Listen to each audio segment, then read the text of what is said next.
Saudi अरब के दौरे में अमरीकी वजीर खारजा एंटोनी ब्लिंकन को हज़ीमत का सामना करना पड़ गया। गुज़िश्ता रोज़ सऊदी अरब के वजीर आज़म व वली अहद मोहम्मद बिन सलमान से अमरीकी वजीर खारजा एंटोनी ब्लिंकन ने रियाज़ में मुलाकात की थी।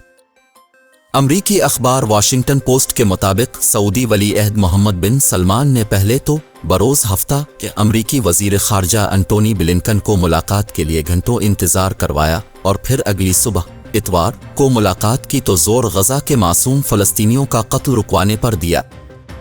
वाशिंगटन पोस्ट के मुताबिक सऊदी वली अहद ने इतवार के रोज़ होने वाली मुलाकात में इसराइल फ़लस्तीन की सूरत हाल पर सख्त पैगाम देते हुए गजा में फ़ौजी ऑपरेशन रुकने और गजा का इसराइली मुहासरा ख़त्म करवाने पर जोर दिया।